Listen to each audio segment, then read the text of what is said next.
Vincent Malloy is 7 years old. He's always polite and does what he's told. For a boy his age, he's considerate and nice.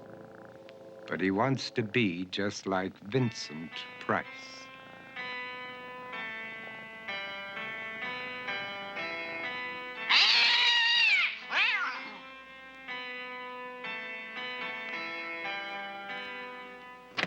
He doesn't mind living with his sister, dog, and cats, though he'd rather share a home with spiders and bats.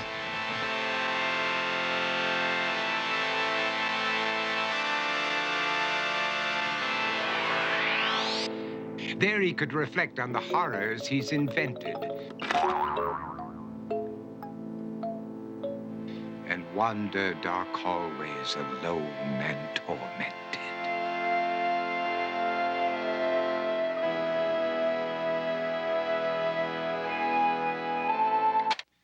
Vincent is nice when his aunt comes to see him, but imagines dipping her in wax for his wax museum.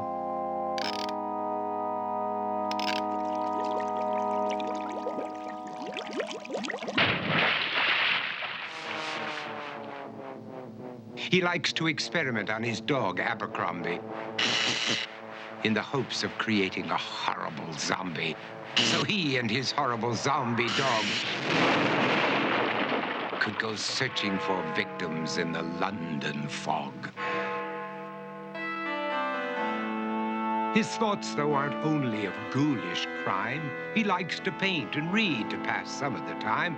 While other kids read books like Go, Jane, Go, Vincent's favorite author is Edgar Allan Poe.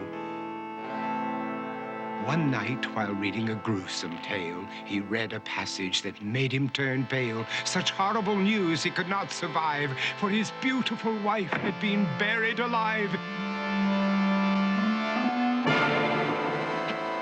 He dug out her grave to make sure she was dead, unaware that her grave was his mother's flower bed. His mother sent Vincent off to his room. He knew he'd been banished to the Tower of Doom, where he was sentenced to spend the rest of his life alone with the portrait of his beautiful wife.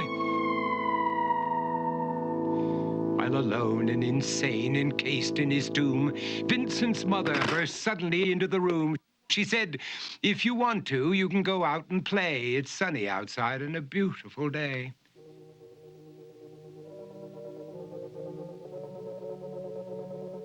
Vincent tried to talk, but he just couldn't speak. The years of isolation had made him quite weak.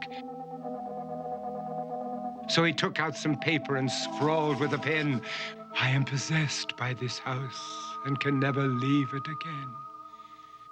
His mother said, "You're not possessed and you're not almost dead. These games that you play are all in your head. You're not Vincent Price, you're Vincent Malloy. You're not tormented or insane, you're just a young boy. You're 7 years old and you are my son. I want you to get outside and have some real fun."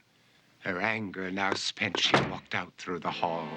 And while Vincent backed slowly against the wall, the room started to sway, to shiver and creak. His horrid insanity had reached its peak.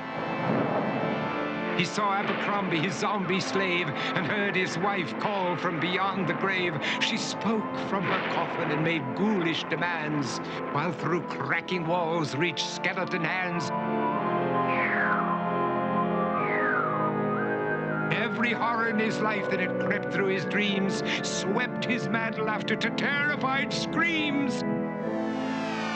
To escape the madness, he reached for the door, but fell limp and lifeless down on the floor. His voice was soft and very slow as he quoted The Raven from Edgar Allan Poe. "And my soul from out that shadow that lies floating on the floor shall be lifted nevermore."